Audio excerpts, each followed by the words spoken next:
First we had Q, and then we had Blofeld, followed by Spectre and Largo.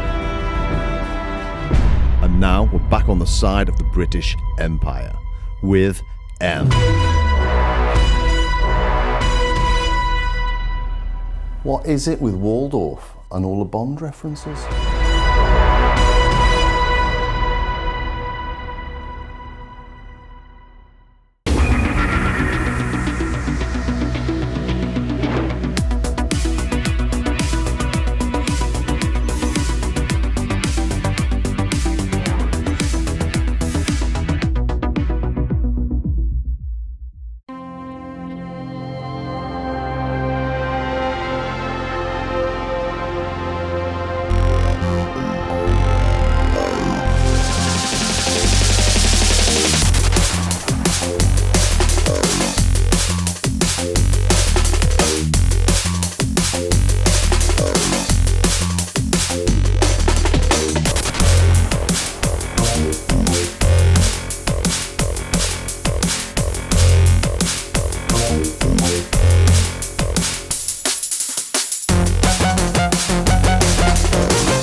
Well, I resisted the urge to wear the tux throughout the whole of this, and that's mainly because I don't want to have to get it washed. But what am I doing in a tux? What am I talking about James Bond for? Well, Waldorf have made the Blofeld, the Largo, the Q, and now the M. So they do have a bit of a Bond fetish, and it's quite apt with the Bond film just being released last month.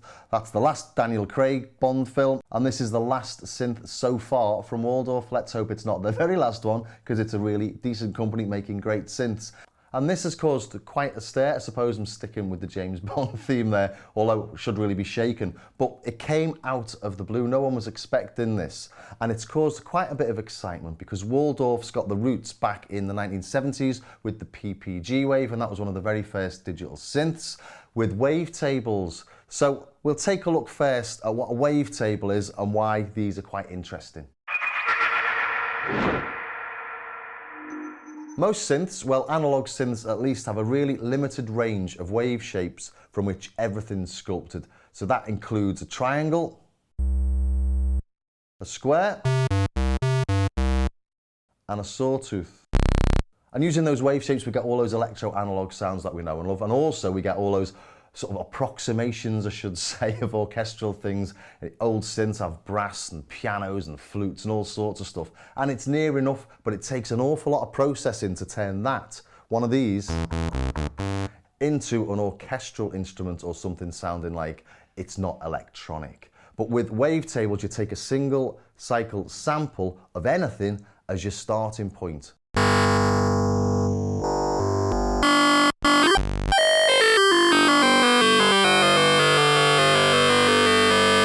That's just an example of one in there, and in there you've got 64 different wave shapes. So in this we've got all sorts of weird things, like here's one called 1, 2, 3, 4, 5.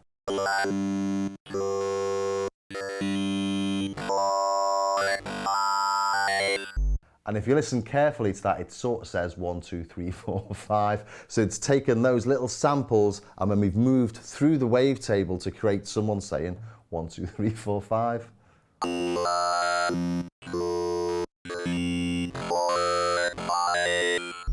And obviously that sounds really weird and digital, and that's how we can get these really nasty, gnarly sounding bass tones using wavetable synths. So all the stuff that you hear from Serum and Massive on your door are all basically wavetable sounds.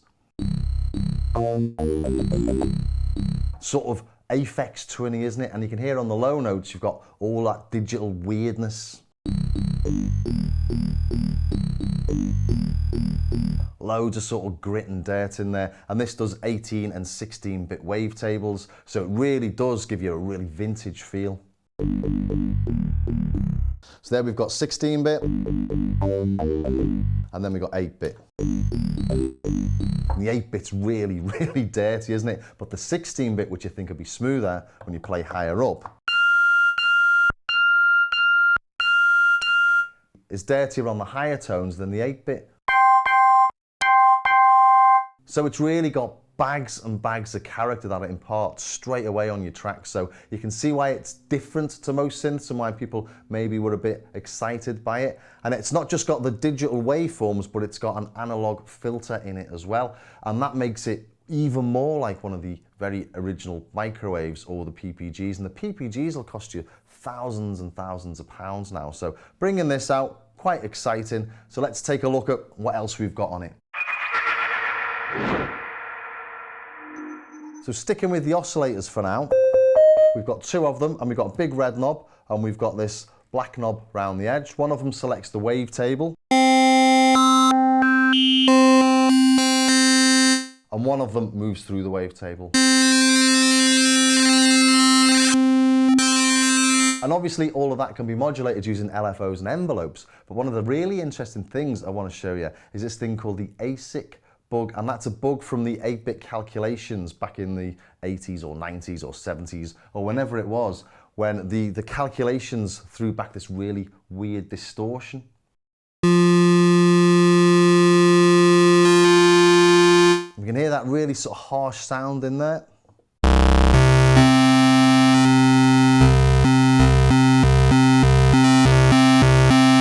As the two oscillators are mixed, when they reach a certain level or a certain threshold, you get this really horrible distortion.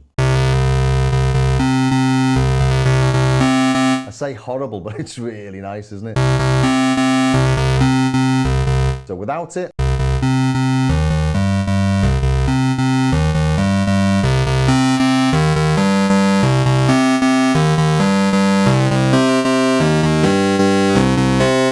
so all sorts of really gritty, dirty tones making really, really nasty bass lines.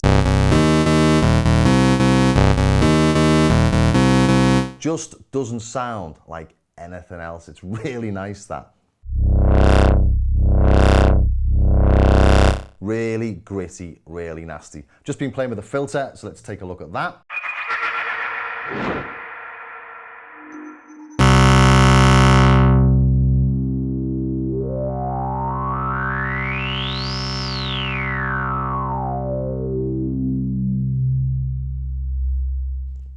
So that's really lovely and really smooth. As I said, it's an analog filter, so you've got 8 of them in there because this is polyphonic.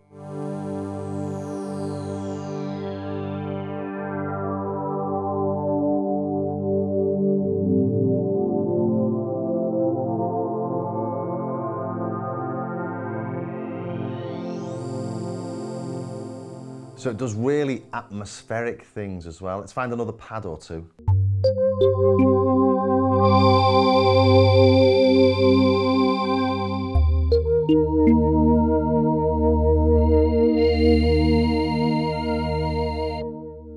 So we're getting harsh basses and really nice characterful pads.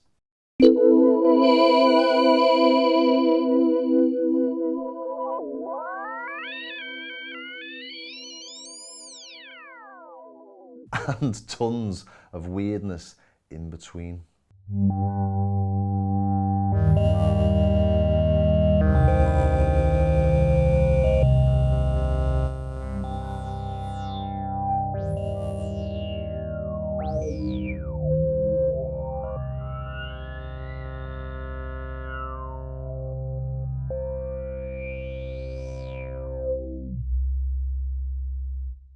It's one of those synths you just want to play with for hours and hours, and you come up with so many really nice tones. So in that intro track, that sort of drum and bass thing, I was playing around coming up with all sorts of different bass tones, and in the end I just threw them all in.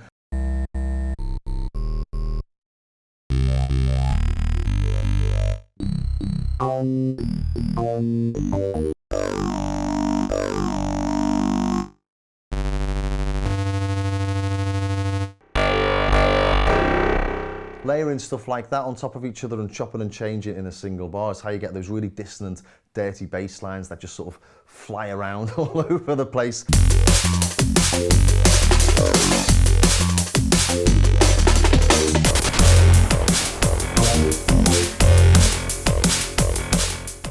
But you can't do it unless you're using a Wavetable synth. Let's look at what else we've got here. Should we take a very, very quick look at the envelopes and the LFOs, just show you what it's got?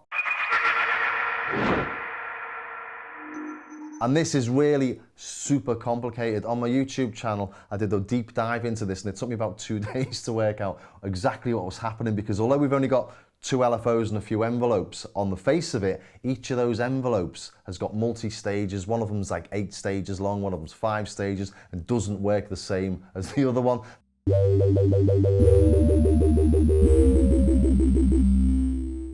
No LFOs there, that's just an envelope. And you can see here all the sort of crazy shapes you can get from that envelope. That's the wave envelope. We've got one called the free envelope. And you can loop that in all sorts of crazy ways as well. You can have it looping and then not looping in release. You can have it so that it doesn't loop until you release your key. All sorts of mad stuff, which is why you get all these really nice, interesting pad sounds, especially when you've got all these envelopes and the LFOs modulating through the wavetables, which is basically its secret hidden weapon.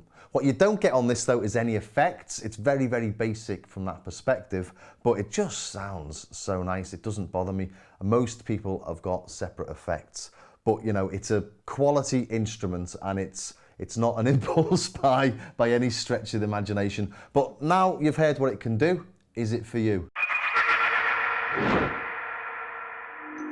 Well, it's £1,600. It's definitely not a cheap synth. It's definitely an expensive synth, and you have to be a microwave lover, I think, to spend that much money on it. I happen to be a microwave lover. I've got a vintage one in the studio, and I really like it. This can do things mine can't do, and I am tempted by it because it sounds so nice, but it is a complete luxury purchase for me.